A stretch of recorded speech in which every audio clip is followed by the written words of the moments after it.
ዛሬ የተሰማው መረጃ የኢትዮጵያን ፖለቲካ ብቻ ሳይሆን የአፍሪካ ቀንድን ትኩሳት 360 ዲግሪ የሚለውጥ አደገኛ እርምጃ ነው። ጤና ይስጥልኝ።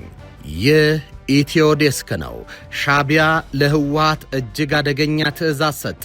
ህግደፍ ትዕዛዙ በአስቸኳይ እንዲፈጸም ወደ መቀሌ መልእክት የላከ ሲሆን እቅዱ ተፈጻሚ እንዲሆን ተጨማሪ 3 ሜካናይዝድ ጦር ለህወሓት እንደሚልክ መናገሩ ታውቋል። በዝርዝር እናስደምጣቸዋለን። አሜሪካ ለህወሓት ማስጠንቀቂያ ሰጠች። በኢትዮጵያ የአሜሪካ አምባሳደር እርቪንግ ማሲንጋ ከደብረጽዮን ገብረ ሚካኤል ጋር በሚስጥር መወያየታቸው ታውቋል። አምባሳደሩ በቅርቡ ከኤርትራ ወደ ትግራይ ከባባድ መሳሪያዎች እንደገቡ እንደሚያውቁና ዲፕሎማሲውን የገፋው ህወሓት እንደሆነ በጠንካራ ቃላት ተችተዋል። ታዳምጡታላቸው። ግብጽ አልሞት ባይ ተጋዳይነቷን ቀጥላለች። ታዋቂው ግብጻዊ ፕሮፌሰር የአባይ ውሃን በተመለከተ ዛቻ ቀላቀላ አስተያየት ሰጥቷል። እኛ ግብጻውያን በአባይ ላይ ሙሉ መብት አለን ብለዋል። በስፋት እንቃኘዋለን። ከ51 ሚሊዮን ብር በላይ ያጭበረበሩት ባለሀብት በቁጥጥር ስር ዋሉ። ባለሀብቱ ያጭበረበሩት ሰነድ አፈትልኮ ወጥቷል። በዝርዝር የምትሰሙት ይሆናል። ትራምፕ ከሰሜን ኮሪያው መሪ ኪም ጆንግ ኡን ጋር ባላቸው መልካም ግንኙነት ምክንያት ከደቡብ ኮሪያ ጋር የሚያደርጉት የጋራ ወታደራዊ ልምምድ በከፍተኛ መጠን እንደሚቀንሱ አሳወቁ። ተመልካቾች ወደ ዝርዝር መረጃዎች ከመግባታችን በፊት ቪዲዮ ላይክ በማድረግ አጋርነታችሁን እንድታሳዩን በአክብሮት እንጠይቃለን። ለቻናላችን አዲስ ከሆናችሁ ሰብስክራይብ ማድረጉን አይርሱ። በቀጥታ ወደ ዝርዝር ጉዳዮቹ አለፍኩኝ። ሻቢያ ለህወሓት አደገኛ ትዕዛዝ ሰጠ። ህግደፍ ትዕዛዙ በአስቸኳይ እንዲፈጸም ወደ መቀሌ መልእክት የላከ ሲሆን እቅዱ ተፈጻሚ እንዲሆን ተጨማሪ 3 መካናይዝድ ጦር ለህወሓት እንደሚልክ መናገሩ ታውቋል። ኢትዮጵያ ከተላላኪው ይልቅ ላኪው ላይ ትኩረት ማድረጓን ተከትሎ ባዲ ያለው ቤተ መንግስት ትርምሱ ቀጥሏል። የጀነራል ባጫ አስመራ የጦር ግንባር ትሆናለች የሚለው ኃይለ ቃል ለሻቢያ የማንቂያ ደወል ሆኗል። ከዚህ የጀነራል ባጫ ንግግር በኋላ ኢሳያስ አፈወርቂ ለህወሓት ጥብቅ ትዕዛዝ መስጠታቸው ታውቋል። ሻቢያ አይኑን ራያ ግንባር ላይ እንዳነጣጠረ ነው። በዚህ ግንባር ለህወሓት ትዕዛዝ የሰጠ ሲሆን ትዕዛዙ በአስቸኳይ እንዲፈጸምም አዟል። ይህ ትዕዛዝ የፋኖ ሚሊሻዎችና ህወሓት በጋራ በመሆን በአጭር ቀናት ውስጥ የኢትዮ ጅቡቲ መንገድ እንዲቆርጡ ትዕዛዝ ሰጥቷል። ይህ ትዕዛዝ የህግደፍን ፍጹም ፍርሃት በግላጭ ያሳየ ሆኗል። ከሳምንታት በፊት የህወሓት ጽህፈት ቤት ኃላፊ ወይዘሮ ፈትለወርቅ ገብረ እግዚአብሔር ሞንጆሪኖ ውጊያ መክፈት ያለብን በራያ ግንባር ሻቢያ ተጨማሪ 3 ሜካናይዝድ ኃይሉን እንደሚልክ ቃል ገብቶልናል ሲሉ ተናግረው ነበር። በወቅቱ ታዲያ እንደ ጀነራል ጸጋይ ማርከስ ያሉ ወታደራዊ አመራሮች የሞንጆሪኖን ንግግር በመተቸት ኃይል በደንብ ሳናጠናክር ሻቢያን ብቻ ተማምነን እንዴት ውጊያን ከፍታለን የሚል ጥያቄ ያነሱ ሲሆን ሰሚ ግን አላገኙም። ሻቢያ የአሰቡን ግንባር ውጥረት ወደ ራያ በማዞር የኢትዮጵያ መንግስት ለማስጨነቅ እየጣረ ሲሆን የጠረቱ ፍሬ እንዲያፈራ ደግሞ ለህወሓትና ፋኖ የኢትዮጵያ ጅቡቲ መስመር እንዲቆርጡ አዟል። የኢትዮ ጅቡቲ መስመር ማለት ለኢትዮጵያ የስትንፋስ ያህል እጅግ የሚያስፈልግ ነው። በራያ አካባቢ የሚቀሰቀስ ጦርነት ከሻቢያ ፍላጎትና ከኢትዮ ጅቡቲ የንግድ መስመር ደህንነት ጋር ስላለው ቁርኝት የፖለቲካና የውትድርና ተንታኞች የተለያየ አይነት እይታዎችን ያነሳሉ። የራያ ግጭትና የኢትዮ ጅቡቲ የትራንስፖርት መስመር በቀጥታም ሆነ በተዘዋሪ በክልሉ ጂኦፖለቲካ ላይ ከፍተኛ ተጽዕኖ የማሳደር አቅም አላቸው። ራያ በተለይም ራያ ላማጣና አካባቢው ከሰሜን አፋር ጋር በቀጥታ ይዋሰናል። በአፋር በኩል ደግሞ የኢትዮጵያ ውጭ ንግድ ከ90% በላይ የሚያስተናግደው ዋናው የኢትዮ ጅቡቲ የየብስና የባቡር ትራንስፖርት መስመር ያልፋል። በራያ የሚነሳ ሰፊ ግጭት ወደ አፋር ሰሜናዊ ክፍሎች እንደ ጭፍራና ሚሌ ባሉ ስልታዊ መስመሮች ላይ በቀላሉ የመስፋፋት እድል አለው። ይህም የጅቡቲን ኮሪደር የደህንነት ስጋት ላይ ጥለዋል። የሻቢያ ስሌት ተንታኞች እንዲገልጹታል። የኢትዮ ጅቡቲ መስመር መስተጓጎል የኢትዮጵያን ኢኮኖሚ በከፍተኛ ሁኔታ ይጎዳል። ይህ በሚሆንበት ጊዜ የኢትዮጵያ አማራጭ የሚሆን የወደብ በሮችን ለመፈለግ እንድትገደድና በስትራቴጂያዊ ድርድር ላይ እንድትዳከም በር ይከፍታል በማለት ይህ ደግሞ ለሻቢያ ሰርግምና ምላሽ ነው። ወታደራዊ ባለሙያዎች እንደሚሉት ዋነኛ የኢትዮ ጅቡቲ የባቡርና የፍጥነት መንገድ መስመር ከአዲስ አበባ ተነስቶ በሬሳ፣ በአዳማ፣ በአዋሽ፣ በድሬዳዋና በደወሌ በኩል ወደ ጅቡቲ ይገባል። ይህ መስመር ከራያ በራቀ ርቀት ላይ በስተደቡብ ምስራቅ የሚገኝ በመሆኑ በቀጥታ ወታደራዊ ጥቃት ለመቁረጥ አስቸጋሪ ነው። ነገር ግን ከኮምቦልቻ ወልዲያ ተነስቶ በአፋር ሚሌ ጋላፊ በኩል ወደ ጅቡቲ የሚወስደው ሁለተኛ መስመር ለራያ ግጭቶች ቅርብ በመሆኑ በዚህ በኩል የሚደረገው እንቅስቃሴ በቀላሉ ለማወክ ይመቻል ይላሉ። አስመራ ግንባር ትሆናለች የሚለው ዛቻ ያስፈራው ሻዕቢያ በዚህ መልኩ ለህወሓት ትዕዛዝ በመስጠት የኢትዮ ጅቡቲ መስመር ለመቁረጥ እቅድ ማቀዱን ምንጮች አረጋግጠዋል። አሜሪካ ለህወሓት ማስጠንቀቂያ ሰጠች። በኢትዮጵያ የአሜሪካ አምባሳደር ኤርቪንግ ማሲንጋ ከደብረጽዮን ገብረ ሚካኤል ጋር በሚስጥር መወያየታቸው ታውቋል። አምባሳደሩ በቅርቡ ከኤርትራ ወደ ትግራይ ከባባድ መሳሪያዎች እንደገቡ እንደሚያውቁና ዲፕሎማሲን የገፋው ህወሓት እንደሆነ በጠንካራ ቃላት ተችቷል። ከሸረሪናው ጥቃት በኋላ ዶክተር ደብረጽዮን ገብረ ሚካኤል ከአሜሪካው አምባሳደር ኤርቪንግ ማሲንጋ ጋር መወያየታቸው ተሰምቷል። አምባሳደሩ ህወሓትን ያስጠነቀቁ ሲሆን ደብረጽዮን ለህወሓት ፖሊት ቢሮ ሪፖርት ማድረጋቸው ታውቋል።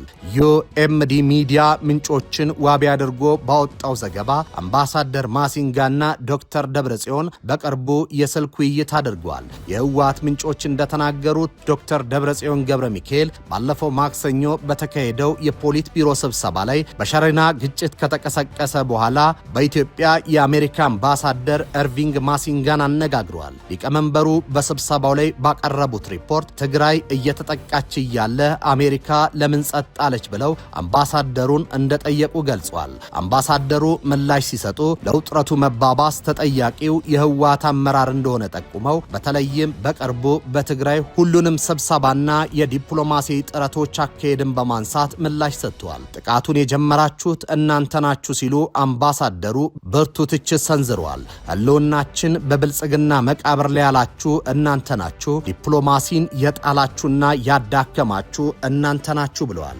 የተነገረው ውይይት በቅርቡ በህወሓት የተካሄዱትን ህልውናችን በብልጽግና መቃብር ላይ የሚል ጭብጥ በህዝብ መድረኮች ከተደረጉ በኋላ ነው። በእነዚህ መድረኮች ከፍተኛ የቡድኑ አመራሮች ደብረጽዮን ገብረ ሚካኤልና የህወሓት ጸሐፊ ፈትለወርቅ ገብረ እግዚአብሔርን ጨምሮ በትግራይ ያለው የፖለቲካና የደህንነት ሁኔታ እንዲሁም ከፌዴራል መንግስት ጋር ያለውን የወደፊት ግንኙነት በተመለከተ ጠንካራ አስተያየቶችን ሰንዝረዋል። ከተጠቀሟቸው ቋንቋዎች መካከል በተለይም የጠቅላይ ሚኒስትር አብይ አህመድ ብልጽግና ፓርቲ መንግስት መቅበር የሚለው ተደጋጋሚ ተጠቅሷል። በአሜሪካ ኤምባሲ ያለ አንድ ምንጭ ውይይት መደረጉን አረጋግጦ አምባሳደሩ ደብረጽዮንን ታንኮችና መድፍ በቅርቡ ከኤርትራ ወደ ትግራይ እንደገቡ አሜሪካ እንደምታውቅ ነግረውታል ብለዋል።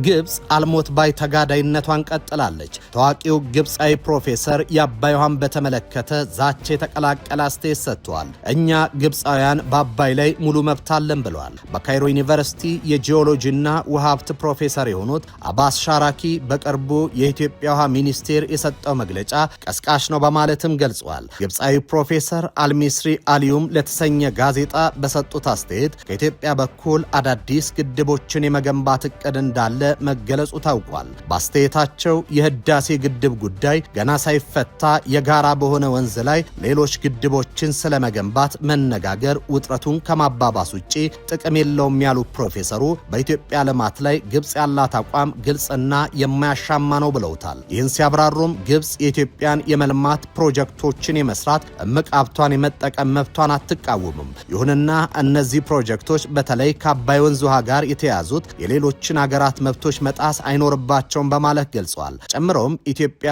የመልማት መብት እንዳላት ሁሉ ግብጽም የመኖር መብት አላት ያሉ ፕሮፌሰሩ በዓለም አቀፍ ድንበር ተሻጋሪ ወንዞች ላይ የሚሰሩ ፕሮጀክቶች ከሚመለከታቸው ሀገራት ጋር በምክክርና በትብብር እንደሚሰራ ጠቅሰው ይህም በሁሉም አካላት ህጋዊና አሳሪ ስምምነት እንዲደርሱ የሚያስችል መሆኑን አስረድተዋል። ፕሮፌሰር ሻራኪ ግብጽ ለዓመታት ያህል እየተከራከረች ያለችው የኢትዮጵያን ልማት በመቃወም ሳይሆን የውሃ መብቷን ለማስከበር በማለም መሆኑን ጠቅሰው ግብጽ ራሷ ከድንበሯ ውጪ ባሉ የውሃ ፕሮጀክቶች ላይ ተሳትፎ እያደረገች መሆኑን አሳውቀዋል። ለዚህም በታንዛኒያ የተሰራውን የጁሊየስ ኔሬሬ ግድብ ፕሮጀክት እንደ ምሳሌ አንስተው በግብጽ ድጋፍ የተሰራው ጎረቤት ሀገራትን በማይጎዳ ሁኔታ እንደሆነ አስረድቷል። ተንታኞች ግን ይህ የግብጻውያንን ስውት ትርክት አይቀበሉትም። ህዳሴው ግድብ ለግብጽ በተለየ ሁኔታ የሚጠቅም መሆኑን እያወቁት በተለይም ትነትን በመከላከል አልፎም ደለልን በመከላከልና በየዓመቱ የተመጠነ ውሃ ወደ ግብጽ እንዲደርስ ከማድረግ ባሻገር የጎረቤት ሱዳንን ከጎርፍ መጥለቅለቅ የሚገድብ መሆኑ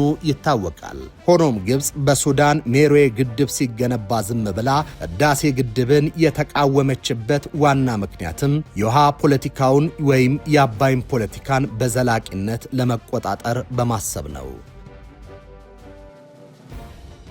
ከ51 ሚሊዮን ብር በላይ ጉዳት አድርሷል በሚል በኦዲት ሪፖርት የተጋለጡት ዳዊት ብርሃኑ ታስረዋል።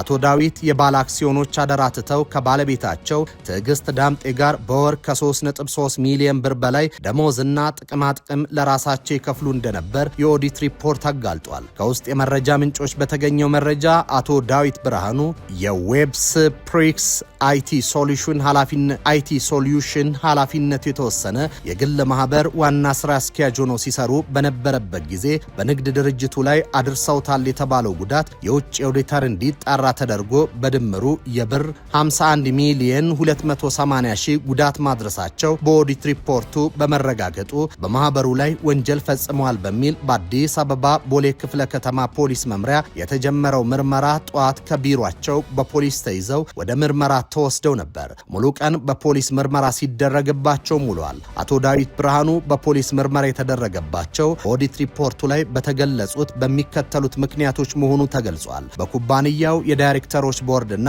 በጠቅላላ ጉባኤ ውሳኔ እንዲሰጥበት ሳያደርጉ በስራ አስኪያጅነታቸው ሲከፈላቸው የነበረው የወር ደሞዝና ጥቅማጥቅም በድምሩ 266500 የወር ደሞዝና ጥቅማጥቅም ማሻሻያ በሚል ለራሳቸው በሰጡት ውሳኔ በኢትዮጵያ የግል ንግድ ድርጅቶች ለአንድ ስራ አስኪያጅ ተከፍሎ በማያውቅ ሁኔታ በድምሩ በወር 2 ሚሊዮን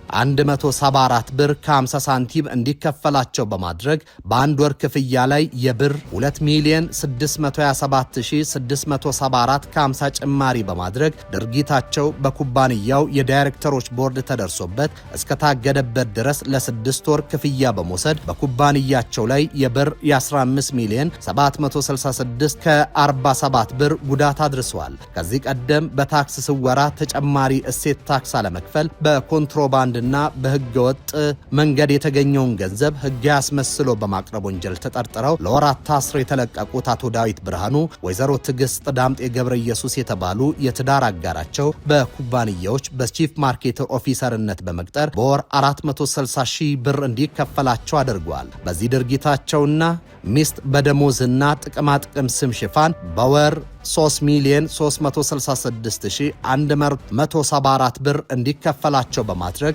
በኩባንያቸው ላይ ከባድ ጉዳት አድርሰዋል። በዚህ ምክንያትም የኩባንያው የዳይሬክተሮች ቦርድ ወይዘሮ ትዕግስት ዳምጤን የሥራ ውላቸውን በማቋረጥ ያሰናበታቸው ቢሆንም አቶ ዳዊት ብርሃኑ የዳይሬክተሮች ቦርድ ውሳኔን በመጣስ ከሥራ ከተሰናበቱ በኋላ በስልጣናቸው ለወይዘሮ ትዕግስት ዳምጤ ብር 234 ሺህ እንዲከፈላቸው አድርገዋል። አቶ ዳዊት ብርሃኑ የኩባንያው ገንዘብ ምክንያት ባልታወቀ ሁኔታ ካሳ ለራሳቸው እንዲከፈል በማድረግ 29 ሚሊዮን 580 ብር መውሰዳቸውን የተመላከተው የኦዲት ሪፖርት ያሳያል።